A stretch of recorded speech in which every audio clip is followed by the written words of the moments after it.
बिस्मिल्लाहिर्रहमानिर्रहीम। सब अल्लाह के करम से उम्मीद है खैरियत से होंगे। तो आज का हमारा टॉपिक है introduction to Schrodinger wave equation. तो सबसे पहले इसका, क्योंकि हम एटॉमिक स्ट्रक्चर को स्टडी कर रहे हैं, तो मैं चाहूँगा कि इसका थोड़ा ओवरव्यू लेते चलें और फिर देखते हैं कि श्रोडिंगर वेव इक्वेशन की हमें ज़रूरत क्यों पेश आई।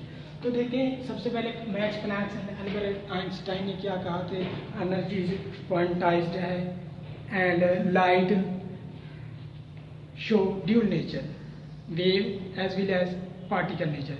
तो बाद में डी ब्रोगली ने कहा कि अगर ऐसा है कि लाइट ड्यूल नेचर शो करती है वेव के साथ साथ पार्टिकल भी, तो फिर मैटर के पार्टिकल को भी चाहिए वो भी वेव नेचर शो करें। तो इसने कहा matter particles also show wave nature.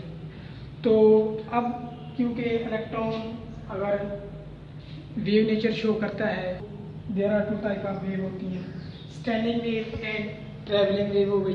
Standing wave में क्या होता है, standing wave are confined and limited space, ये महदूद होती है। For example the vibration of guitar string is the example of standing wave. Standing wave are stationary waves. यहाँ एक गिटार स्ट्रिंग दिखाई है मैंने, इसको जब हम ऊपर खींचते हैं और छोड़ते हैं तो ये above and below, upward and downward vibrate करना शुरू कर देती है। तो जैसे अबव को हमने प्लस साइन शो किया है और नीचे हमने नेगेटिव साइन शो किया है। ये जो प्लस और नेगेटिव हैं इन्हें हम फेज कहते हैं, और ये अपवर्ड डिस्प्लेसमेंट है, डाउनवर्ड डिस्प्लेसमेंट है। इसके साथ साथ ये node, there is no transverse displacement of wave is called node. यहाँ amplitude of standing wave is 0 होगा। सो स्टैंडिंग वेव जरूरी नहीं कि ऐसी हो,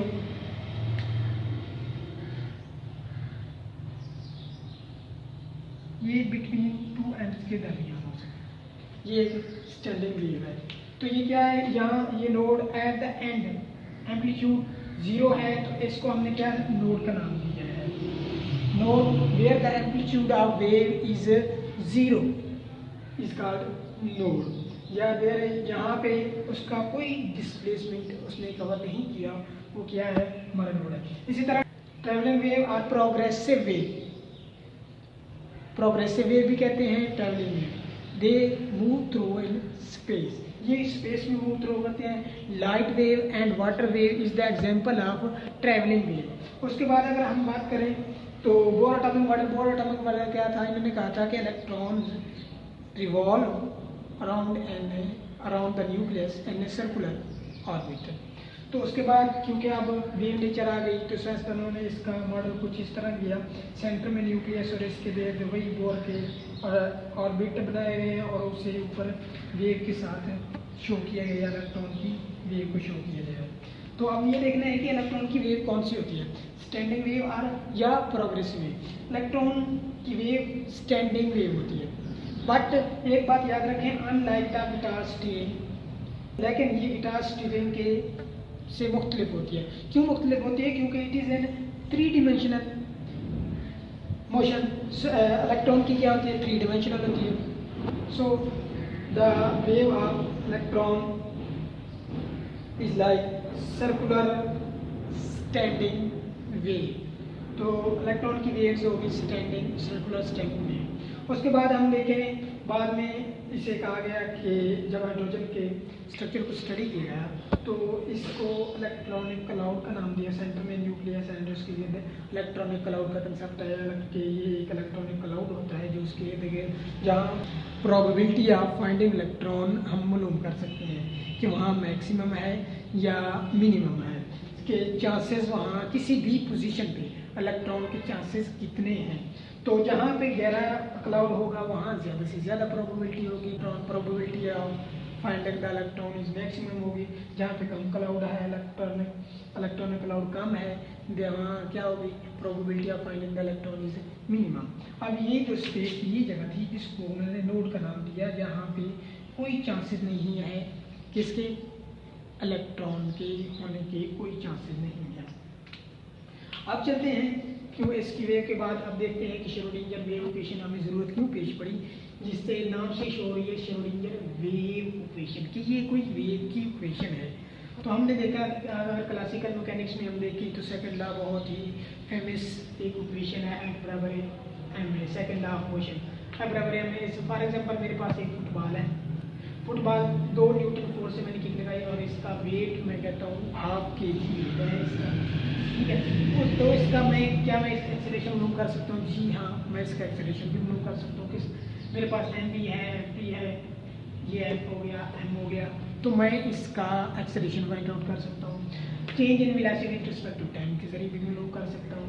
change double derivative of distance with respect to time के जरिए भी मूव कर सकता हूँ। हत्ता कि अगर मेरे पास मैस है तो मैं इसी की एनर्जी भी फाइंड आउट कर सकता हूँ।